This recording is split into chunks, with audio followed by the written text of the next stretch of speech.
Rusia despliega militares en el noreste de Siria para retar a Estados Unidos. El ejército ruso ha incrementado su presencia militar en el noreste de Siria para desafiar a las tropas de Estados Unidos que operan en esta zona de forma ilegal. El portal sirio Al-Masdar News ha informado que Rusia ha establecido 4 puestos de observación en las ciudades de Al-Kamishli y Tal Tamar, ubicadas en la provincia de Al-Asaka, donde, en los últimos 5 meses, han protagonizado cruces con las tropas de ocupación estadounidenses. La fuente ha añadido, además, que, si bien ambas partes no han estado involucradas en ningún enfrentamiento fuerte, las fuerzas rusas, aliadas del ejército sirio, y las de Estados Unidos han abierto a lo largo de la autopista M4 que conecta Alepo con Al-Asaka, un mini conflicto similar a la Guerra Fría. Según el medio, esta crisis se agudizó después de que la milicia kurdo-árabe, las denominadas Fuerzas Democráticas Sirias, FDS, llegara a un acuerdo militar con el ejército sirio para que se le permitiera ingresar a varias áreas en el noreste Siria. Durante estos breves enfrentamientos, las fuerzas estadounidenses y rusas se bloquearon mutuamente el uso de la carretera y sus vías adyacentes, lo que provocó que ambas partes finalmente se desviasen de su ruta. La ocupación estadounidense del norte de Siria. Damasco denuncia que Estados Unidos mantiene a sus uniformados en las zonas norteñas del país con el objetivo de saquear los recursos petroleros sirios, mientras la comunidad internacional no hace nada para evitarlo. Por ello, últimamente se han registrado varias manifestaciones contra la ocupación estadounidense y, en algunas ocasiones, los civiles se han dirigido a los puestos militares de control del gobierno de Damasco para evitar el paso de las tropas de Estados Unidos a las zonas petroleras. Asimismo, tanto a principios como a finales de marzo, las fuerzas del ejército y civiles sirios impidieron el paso de un convoy militar de Estados Unidos que pretendía entrar en una aldea en la provincia de Al-Asaka. Lavrov aboga por acordar con la ONU el mecanismo para controlar embargo de armas a Libia. El mecanismo para implementar la misión de la Unión Europea, UE, sobre el control del embargo de armas a Libia debe contar con el visto bueno del Consejo de Seguridad de la ONU, declaró el ministro de Exteriores de Rusia, Sergei Lavrov. Los mecanismos de implementación de ese tipo de decisiones deben estar aprobados por el Consejo de Seguridad de la ONU, dijo Lavrov al término de la reunión en formato 2+2 de los titulares de Exteriores y de Defensa de Rusia e Italia. El jefe de la diplomacia rusa agregó que no se puede utilizar para estos fines ningún mecanismo nacional o regional por el simple deseo de un país o un grupo de países. Lavrov destacó la necesidad de acatar las decisiones del Consejo de Seguridad de la ONU y evitar medidas que vayan en su contra. El canciller ruso expresó la esperanza de que los colegas italianos, que ya explicaron los planes de los países de la UE de utilizar las fuerzas navales, aéreas e incluso terrestres para controlar el embargo de armas a Libia, proporcionen más detalles al respecto. El 17 de febrero, el jefe de la diplomacia europea, Josep Borrell, anunció los planes del bloque comunitario de establecer una nueva misión para luchar contra el tráfico ilegal de armas y personas en el mar Mediterráneo frente a las costas de Libia en sustitución de la Operación Sofía, cuyo mandato expira este marzo. Conflicto en Libia radica en el diálogo nacional. Además, Sergei Lavrov declaró que el conflicto en Libia solo puede resolverse mediante un amplio diálogo nacional, al que Rusia exhortará a los miembros de los bandos que participan en la contienda. El jefe de la diplomacia rusa y el ministro de Defensa del país, Sergei Shoigu, sostuvieron en Roma conversaciones con sus homólogos italianos en el formato 2+2. Coincidimos en la necesidad de garantizar una solución pacífica al conflicto en Libia a través de un amplio diálogo nacional, discutimos las formas de implementar las decisiones pactadas en la conferencia de Berlín en enero pasado. Para Rusia es crucial actuar solo instando a los bandos libios a aceptar pasos concretos prácticos, dijo el diplomático. Lavrov recordó además la importancia que tiene el respeto a las prerrogativas del Consejo de Seguridad de la ONU. El titular agregó que durante la reunión en Roma se acordó mantener un estrecho diálogo dedicado a Libia y realizar en un futuro cercano consultas especiales sobre ese tema. La vez anterior que los ministros rusos e italianos de Exteriores y Defensa realizaron consultas en ese formato tuvo lugar hace 7 años, en agosto de 2013. El 19 de enero, Berlín acogió una conferencia internacional sobre Libia a nivel de jefes de Estado y de gobierno, con la participación de dirigentes de Alemania, Argelia, China, Egipto, los Emiratos Árabes Unidos, Estados Unidos, Francia, Italia, el Reino Unido, República del Congo, Rusia y Turquía, así como altos representantes de la ONU, la Unión Europea, la Unión Africana y la Liga Árabe.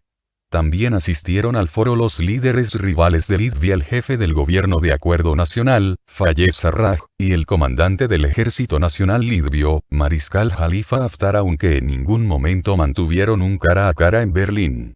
En su declaración final, los participantes de la conferencia instaron a redoblar los esfuerzos para lograr un armisticio sostenible en Libia y tomar medidas recíprocas y verificables en este sentido, incluyendo los pasos para desmantelar los grupos armados y las milicias. Fuerzas de Estados Unidos en Irak están sitiadas por grupos de resistencia. Hezbollah de Irak asegura que las tropas de Estados Unidos no pueden circular libremente en este país árabe, ya que están bien vigiladas por las fuerzas de resistencia. Muchos no saben que las fuerzas estadounidenses están completamente sitiadas en Irak, tanto que no pueden ir de una base a otra sino mediante helicópteros, reveló el portavoz del Movimiento de Resistencia Islámica de Irak, Kataeb Hezbollah, Jafar al-Husseini, en una entrevista con la cadena libanesa Al-Mayadeen, publicada el martes. Al-Husseini también dijo que, tras el asesinato del prominente general iraní Qasem Soleimani por Estados Unidos en Bagdad, la capital iraquí, los grupos de resistencia han adoptado estrictas medidas para monitorear y controlar los movimientos de las tropas norteamericanas en este país. Además, informó que los movimientos iraquíes están coordinando opciones estratégicas disponibles para acabar con toda presencia de las fuerzas ocupantes de Washington en el territorio iraquí. En otra parte de sus declaraciones, el vocero de Hezbollah iraquí aseguró que las fuerzas de resistencia están plenamente preparadas para responder a cualquier confrontación con las tropas estadounidenses. Lo que tenemos nosotros está más allá de sus imágenes, y Washington está muy consciente de este asunto, sostuvo. Confirmó asimismo que los estadounidenses han pedido la mediación de diferentes figuras y grupos para prolongar su estancia en este país, pero todos han rechazado esta demanda. Estados Unidos solo entiende el lenguaje de fuerza, y ellos han experimentado una vez en 2011 una salida humillante de Irak. Nada puede controlarlos sino el poder militar y disuasivo, remarcó. Las autoridades iraquíes denuncian que el ataque estadounidense constituye una violación flagrante de la soberanía y la integridad nacional, por lo que han convocado varias medidas para la salida inmediata de las tropas ocupantes estadounidenses. Medios turcos informan sobre envío de 300 camiones con material bélico a la frontera siria. Los militares turcos enviaron hacia sus puestos de observación en la zona de distensión de Idlib, en Siria, 300 camiones con vehículos blindados, cañones autopropulsados y municiones, informó el canal Haberturk.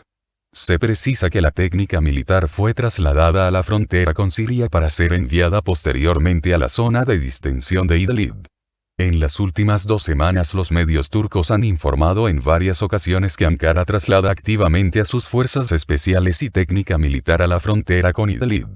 La tensión en la zona desmilitarizada de Idlib, creada en 2018 por un acuerdo entre Moscú y Ankara, aumentó a principios de febrero debido a un intercambio de ataques entre los militares turcos y sirios. Turquía informó de una quincena de militares fallecidos por ataques del ejército sirio, y estimó en más de un centenar las bajas en el otro bando, sin que Damasco haya confirmado hasta ahora la muerte de sus militares. El líder turco, Recep Tayyip Erdogan, le dio a Damasco un ultimátum para que cese su operación en Idlib y retire sus tropas de los puestos de observación turcos antes de finales de febrero, amenazando con una respuesta militar. El 12 de febrero, el presidente turco afirmó que Siria y Rusia están atacando principalmente a civiles en Idlib para ocupar esa región y obligar a los residentes a trasladarse a las fronteras turcas, acusación que Moscú refutó al subrayar que las operaciones rusas y sirias van dirigidas únicamente contra los terroristas. Estados Unidos bloquea el paso de un convoy militar ruso en el noreste de Siria. En otro inicio de tensiones, las tropas del ejército de los Estados Unidos bloquean la entrada de un convoy militar de Rusia en las regiones del noreste de Siria. Según ha informado la agencia de noticias siria Nor Press, Las fuerzas norteamericanas han impedido este lunes el avance de una columna de vehículos blindados rusos que se dirigía hacia la ciudad de Al-Qamishli, localizada en la provincia de Al-Hasaka, en el noreste de Siria. De acuerdo con el medio, el convoy ruso, compuesto por tanques y camiones militares, fue frenado al pasar por la localidad de Tal Tamer, una región estratégica controlada por los Estados Unidos. Por su parte, el Observatorio Sirio de Derechos Humanos ha confirmado que las tropas estadounidenses han bloqueado el paso de las fuerzas rusas que pretendían cruzar la carretera M4 para luego entrar en Tal Tamer. La zona de Tal Tamer es abundante en recursos petroleros y fue recientemente escenario de una escalada provocada por los Estados Unidos, cuyas tropas han colisionado en varias ocasiones con las fuerzas rusas, que realizaban patrullas diarias en esta zona por petición del gobierno de Damasco. El incidente se produce al mismo tiempo que la policía militar rusa ha retomado las patrullas en las fronteras norteñas de Siria con Turquía, en particular en las provincias de Al-Hasaka, Al-Raqqa y Alepo. Por su parte, el director del Centro Ruso para la Reconciliación en Siria, el general Oleg Zuralev, ha informado sobre una patrulla aérea de aviones rusos y sirios en la citada zona.